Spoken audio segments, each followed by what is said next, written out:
where you scream to watch that, watch this, and I'll dive down through this hairy flesh. Hi and welcome to Watch This. I'm CJ Johnson. A Few Best Men came out in 2011. It was directed by Stephen Elliott and written by Dean Craig, who is coming off a huge worldwide hit with the British film Death at a Funeral. Now, there is a sequel also written by Craig, not directed by Stephen Elliott, but directed by Mark Lamprell. It's called A Few Less Men, and Mark Lamprell joins me on the couches for Watch This. Why do they call it a cockpit? Is it anything to do with there having cocks in it? Sometimes. What's that do?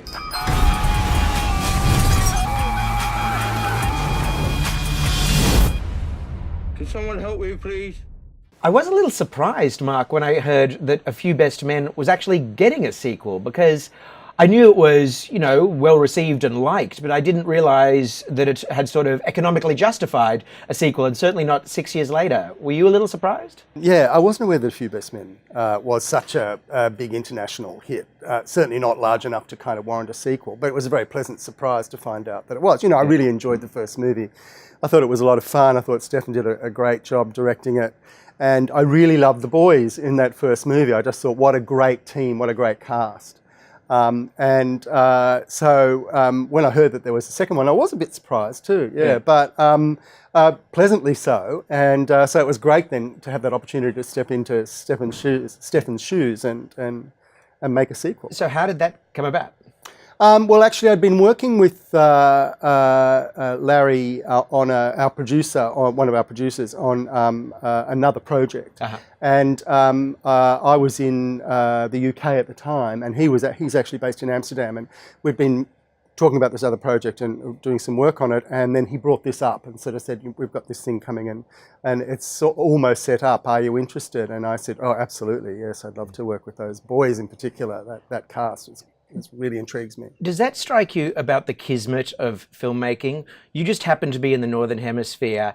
You're always talking to producers. Producers, I know, are always talking to directors and keeping a lot of directors in the air. But you guys had that conversation. I mean, do you sort of think of this alternate universe theory that basically this could have been someone else directing this film because... It's so interesting that it could totally have been somebody else, directing this movie.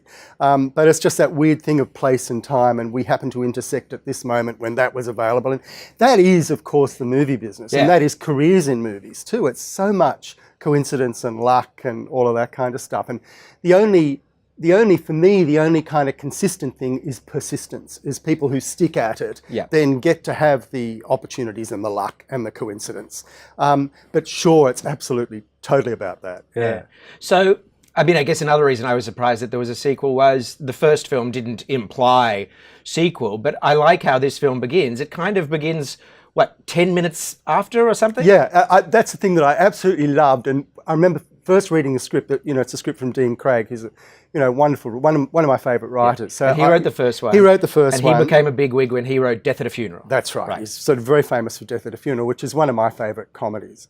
And he's British or Australian? He's British, based in LA now. He's sort of very kind of fancy writer now in LA, getting all the big gigs kind of thing. But when I first read that screenplay, and I realised that it basically picks up the moment really after the last movie ends, I just, I started to laugh. And of course, with the very beginning of the film, it's such a funny kind of beginning that it completely sort of dragged me in and intrigued me. Yeah. And then knowing that I was going to be turning pages written by Dean Craig as well, that. Yeah, it's an interesting concept of the Australian film, because I used to tell people that all Australian films were independent films, people who just needed to understand the industry. I'd say they're all independent films and they're all passion driven, and that's why we see so many first time writer directors make a big splash and then flame out, because they've had to raise the money themselves and it's their dream project, and it's kind of like, that great novel that exists within all of us, and once they've made it, by the time they made it, they're kind of spent, and also it was 20 years in the making. But this isn't that at all. This has commercial interests. It is written by a British guy as a sequel to his own script that he got made because he wrote this hit, starring 2 British comedians, an Australian sort of handsome man actor, Yeah. and it's really geared for a market that includes an enormous amount of countries that don't speak English, knowing that it'll be either dubbed or subtitled. I mean, it's truly international and made in Western Australia because the producers had a previous good experience with a previous film of theirs in Western Australia. Yes, yeah, absolutely. So it really is, it's not that kind of classic struggle up kind of, you know, put 10 years into your life of this kind of movie at all. It's a response to something that was commercially very strong and then actually has a real international life. Probably more so than it has an Australian life, interestingly enough. Well, yeah, I mean, according to the receipts, I guess, for the first film in terms of Russia and Italy and Croatia, particularly mentioned, you know, outstripped Australia. Do you know how it did in Britain? Because, of course, 2 of our 3 leads are British and very familiar faces on British television, I suppose. Yeah, no, I don't actually. I don't know how the first movie sort of did. I just know that it had done well, sort of internationally, kind of thing. So, who was your audience member in your brain when you were directing this, considering that it is going to go to all of those markets? The audience member was my inner 15-year-old, basically. Okay. You know, it was that kind Male. of yeah. What was interesting about this movie for me was, you know, and I kind of got a lot of surprises. We did a lot of audience testing as we were cutting. We actually went back. We did 7 screenings, audience screenings, as we were cutting. So we went back For a comedy, because with a really comedy, important. you can be quite scientific. You know, if they're not laughing, then it's not working. You know, it's that simple. So I actually filmed audiences with an infrared camera and played it back later with the movie. So I watched exactly where they were laughing and exactly where they weren't laughing. And so I'd be able to say, okay, that joke isn't landing there. Why isn't it landing? Let's recut around that, see if we can, and then we'd recut and get it to land, or if it didn't land, just take it out or whatever. That's kind of where we modulated that. So we were able to be quite scientific about how we approached kind of who our audience was, really. But what I learnt through that experience was, other than, you know, my own inner 15-year-old, was actually where we play best is with young women. I noticed that in the screening I was at, because I was at a a large mainstream cinema audience at 6:30 p.m. and it was, you know, it wasn't just critics, I'm saying. It was a general audience, and I noticed the female laughter in a preponderant way, and a surprising way, I guess, to me. Yeah, me too. Yeah. What do you think explains that? Do you think it's because they're all kind of handsome young men besides being funny? I think kind of 3 cute boys who are bumbling. Right, they're kind of adorable. They're sort of an adorable thing. They're so flawed. I mean, the Xavier Samuel character isn't so flawed. He's the kind of together one. But the other 2 boys are like your 2 worst embarrassing friends, kind of thing, that you remain friends with for reasons that you're not quite sure, you know. And I think there's an incredible charm in that. And I think for young women, it's opening a door to the peculiarities of men, kind of thing, that they find, you know, kind of charming and endearing and attractive. Now, how was it for Xavier? Because, I mean, he does play the straight man. Basically, the other 2 get to be the fools, and he kind of has to keep the coffin on the road, the story going forward. Yeah. Is that kind of tough for him? Did you have to remind him that he was the emotional spine or anything like this? Do you know what I mean? Xavier's such a professional. He so knows what he's doing that really you don't have to remind him of very much at all, really. Right. With Xavier, just say action and cut, basically. Oh, cool. And occasionally, you know, but really, he's an incredible actor. So, no, he completely understood that was the nature of his role in this movie. So there wasn't like me kind of having to console him because he didn't have any gags. And of course, you need, you know, if you're going to have a straight man in a movie like this, they've got to have this sort of enormous gravitas to make all that work. And they've also got to have a wonderful sense of humour. Right. You know, you can't interject yourself in a moment where comedy's happening. You've got to know when to pull back and, you know, when to move forward. And so his comedy timing is impeccable, even though he himself in the movie isn't particularly funny. Right. You know, it's interesting. There was improvisation, obviously. Yeah, there was a lot of improv. I mean, we shot every scene sort of as Dino wrote it, but then you're working with 2 comedians and 3 good friends. I mean, the thing is that these boys had forged a friendship in the first movie that then kind of continued to grow in the second movie. So they were great chums, having a lot of fun with each other, playing off each other all the time. So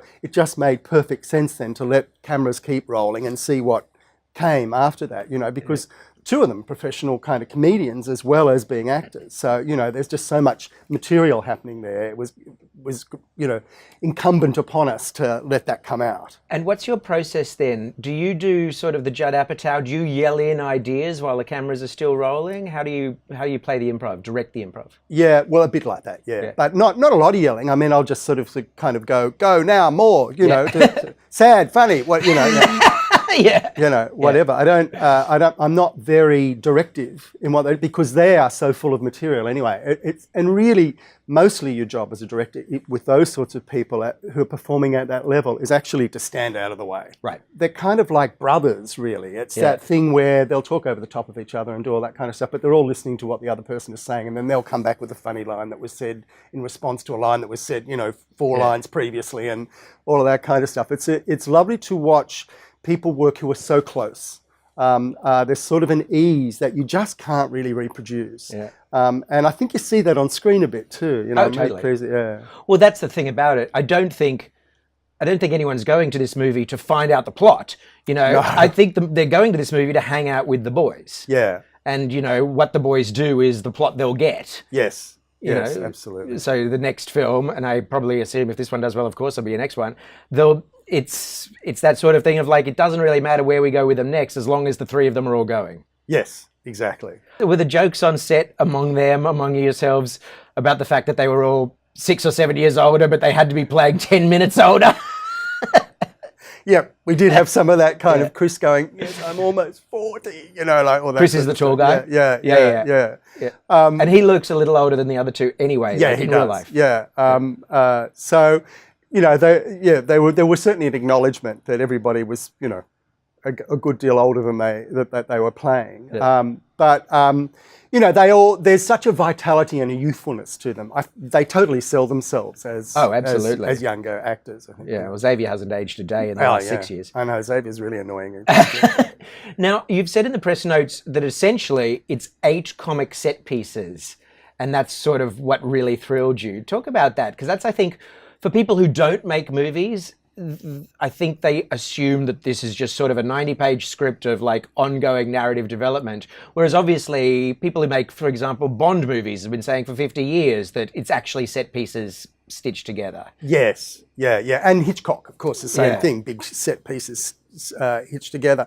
Well, this movie's about, you know, there are set pieces in this movie like the plane crash, you know, and at the end, the funeral, or, you know, meeting Mother, meeting the Shane Jacobson character, or, you know, meeting the Darren Gilshanan character, the guy that you think. So there are these sort of, they come in, interact with these characters and then move on, and then meet another crazy character and move on, and meet another, and the jeopardy kind of gets greater and greater and greater as you go. And there's sort of basically 8 pieces like that through the film that are big and delicious. And that, and I stole the line, channeling my inner 15-year-old directly from Dean Craig, who said, when he said, you know, when I said to him, you know, where did you find this material? Because, you know, let's face it, it's full of penis and fart jokes that, you know, really are kind of juvenile in a way. He said, I channeled my inner 15-year-old. And I think that's sort of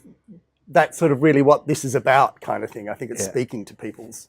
So, I mean, that's a good example of his disciplined comedic writing, is that, you know, he realizes that how audiences respond is to these big comedic set pieces that can build within themselves. So he's sort of written those chunks. Yeah. Were there any that got left on the cutting room floor? Were there actually 9? Because it feels to me like you literally, they are such self-contained mini movies, such episodes, that you kind of could ditch one, or you could even rearrange them. Yeah. No. Yes, we could have. But no, absolutely nothing was left on the cutting. I mean, obviously there was stuff left on the cutting room floor. There was shots and so on that went, but no, every sequence that we shot is there in that movie. And what about shooting in Western Australia? Shooting in Western Australia was fantastic, actually. It was a really great experience there. I'd never shot there before. So I was a little bit concerned. Jasper Jones was shooting at the same time. Okay. There are only 2 crews in Western Australia, so there were 2 movies. So we basically, everybody was employed in Western Australia. And of course we had to bring some people over from New South Wales as well. But the crews are fantastic there in Western Australia. And it was an interesting experience because we had to make that movie look like it was a journey across the outback. But actually we had a very limited budget and we had a strict 30-day shoot. So we couldn't go a day over. We just couldn't afford to go a day over. It was all, within a thing. So and kind of all exteriors. But we couldn't travel far. So we had to find the outback mostly within 20 kilometres of Perth. So for 5 of the weeks, we shot within 20 kilometres of Perth because people don't realise how expensive it is to move crew about. Oh, yeah. And the time that you lose in travel can be also very expensive. So you simply can't afford to go that far to shoot. So, but we were able to find great elements of the outback within a 20-kilometre radius of Perth. Well, it's astonishing what movie magic does because I've seen way more movies than most people, and yet I still get caught up in it because it was only in the second London sequence that I slapped myself on the forehead metaphorically. It was like, of course he's not in London. Yeah. But, just the first sequence in London, just through a few little details, not just sort of the backdrop outside the window and the accents, but just a few little, like the cups and the saucers, the little details, you're like, I'm in London. Yeah. And I'm thinking like, God, I'm stupid. Of course they didn't fly over to London and take an Australian actor to do it. Yeah. No, indeed. We shot in a hall in Cottesloe. That was our London sort of stuff. And in the end, all of the funeral in London is shot in a university in Perth, in a chapel in a university in Perth that just, thank God for such a long time architecturally, we had this predilection for recreating England. And, when these places were built, they just looked like English places. So we were able to kind of use them. But everything was shot in Perth, basically. So it had to be. I haven't seen Ryan Corr since Holding the Man, an incredibly different character to the one he plays here, Cousin Henry, the British bruiser, who's slightly fey, or at least wears sort of slightly odd fey clothing. Yeah.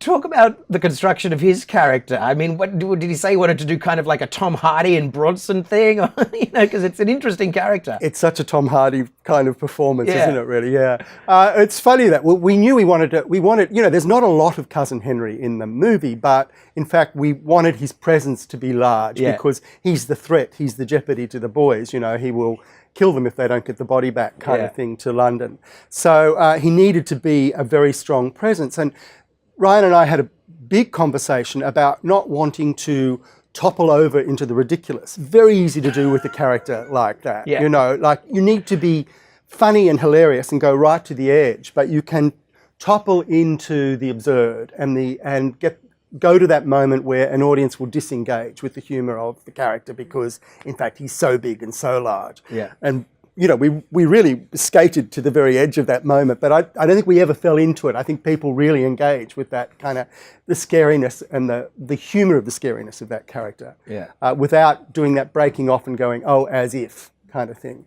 And I think it's a great danger in comedy, and often, particularly a lot you see it in Australian films where actors will reach too far for a gag and penetrate some membrane that then makes an audience go, oh, I don't believe in that. I don't engage in that. Yeah. And so we were always very aware of just staying this side of the membrane. So we spoke a lot about that, but going right to the edge of it, And he really enjoyed playing that character. I knew that I'd heard him do the British accent kind of thing very well, so I knew he'd nailed that. But it was a scary thing to kind of do that big, bold, ridiculous character and keep it real or keep it authentic within the tone of the movie. But I think he did it brilliantly, and I think he just stayed beautifully within the parameters of our story. He felt truthful and real, but hilarious and big. Yeah. And kind of on the flip side of his largesse, you've got the person I consider Australia's greatest comedian, Darren Gilshanan, doing this incredibly restrained performance that is just beautiful. Yeah, isn't that an amazing performance? Yeah. Yeah, it's funny. You're not the only one that considers Darren Australia's greatest comedian. I mean, that's how I got a lot of those actors interested, was, I said, and that's how I got Ryan interested, for example. I said, I've got Darren Gilshan. Oh, good on you. Count me in. Yeah. You know, he's like a comedian's comedian. He's like a comedian His and an technical actor's skill actor. is, yeah. Yeah. So a lot of those people came in because I was able to say, I've got Darren. Oh, that's cool. Yeah. Yeah. And I'd worked with Darren. We shot it was actually a pilot for a TV thing that never happened called Incredible True Stories of Australia's Identical Twins, and he plays an identical twin with Celia Island.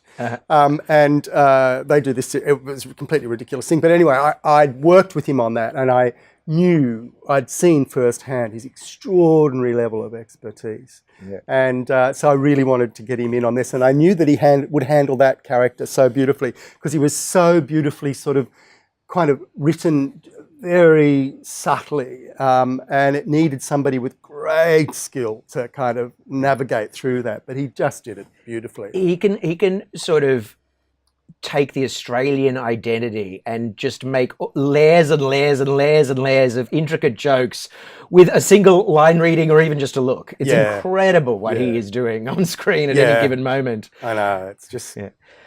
I got to let you go, but finally, I love the fact that you spent time and obviously a couple of dollars on an opening sequence that gave us a story that was in itself a mini movie. It's wonderful, and it tells the audience that we're in good hands. Yeah, that actually came out of the audience testing. You know how I was saying earlier that we did a lot of audience testing. We wanted to know how to begin this movie and how much of the old movie we needed to tell before they would understand the new movie, with that lovely animation sequence that you're speaking about. And it's quite an extended piece of animation. It's quite an extended piece of animation, and it's basically the opening credit sequence is the excuse for it. But we realised we kind of pretty much needed to tell the whole first movie in an animated sequence to make sense, so that we knew that everybody was on board, so that nobody was sitting in that audience going, wait a minute, why are they at the bottom of a cliff, and who are they looking for? And so we needed to retell that whole story, and it became very clear to us through our screenings. And once we'd done that, and once we'd made it clear to an audience what was going on before this story began, then we found that they engaged completely in this story, and then they went on, and suddenly our audiences took off with it. So that's why we did it, you know, and I think it works. Oh, really, it works tremendously. Well, how nice that come March 9th, you'll be able to go watch this with an audience knowing that you don't have to recut towards what they do. You can just enjoy their laughter. Yeah, just sit there and enjoy it. Yes, I'm looking forward to it. Mark Lamprell, thank you very much for coming on Watch This. Thank you very much for having me. If we don't get Luke's body back to London before it goes mouldy, Henry's going to actually kill us, isn't he? Quite possibly, yes. Are you guys okay? Thanks for watching Watch This. A Few Less Men opens across Australia on March 9th. To watch that, watch this.